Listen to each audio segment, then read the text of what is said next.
പ്രിയപ്പെട്ടവരെ, സുഖമാണല്ലോ? Welcome to day 37 of our journey. ഇന്ന് മത്തായിയുടെ സുവിശേഷം 12-ാം അധ്യായം 15 മുതൽ 21 വരെയുള്ള തിരുവചനങ്ങൾ നമുക്ക് ധ്യാന വിഷയമാക്കാം. The chosen servant. ഒരു കൊച്ചു ചിന്തയിൽ നിന്ന് തുടങ്ങാം. ഒരിക്കൽ ഒരു വലിയ സംഗീതജ്ഞൻ ഒരു പഴയ പൊട്ടിയ വയലിൻ കയ്യിലെടുത്തു. അതിലൂടെ മനോഹരമായ ഒരു രാഗം അദ്ദേഹം വായിച്ചു. ആരോ ചോദിച്ചു, ഇത്രയും പഴയ സാധനം കൊണ്ട് എങ്ങനെ ഇത്ര നല്ല സംഗീതം ഉണ്ടാക്കി? അദ്ദേഹം പറഞ്ഞു, കൈകൾ ശ്രദ്ധിക്കൂ, വയലിനല്ല കാര്യം, അത് വായിക്കുന്നവൻ്റെ സ്നേഹത്തിനാണ് കാര്യം. A broken instrument can still play A master piece in the hands of A master.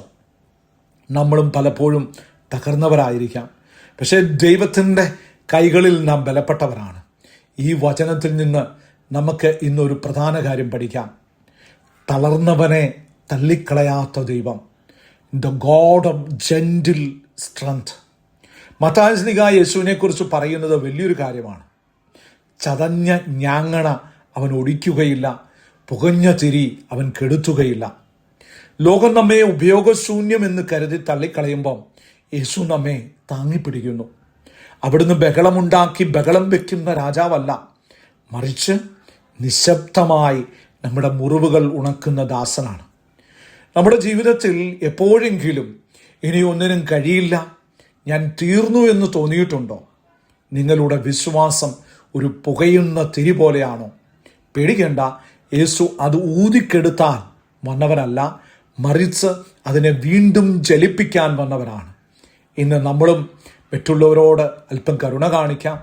വീണുപോയ ഒരു സഹോദരനെ കൂടുതൽ ചവിട്ടി താത്തുന്നതിന് പകരം അവരെ ഒന്ന് പിടിച്ചെഴുന്നേൽപ്പിക്കാം. Don't crush someone who is already hurting. Be the hand of Jesus that heals, not the hand that breaks.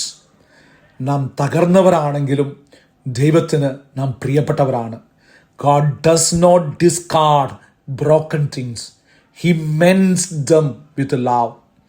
ഈ ചിന്ത നമ്മുടെ കുടുംബ ഗ്രൂപ്പുകളിലും സുഹൃത്തുക്കൾക്കും ഷെയർ ചെയ്യാൻ മറക്കരുത്. ദൈവം നമ്മെ അനുഗ്രഹിക്കട്ടെ.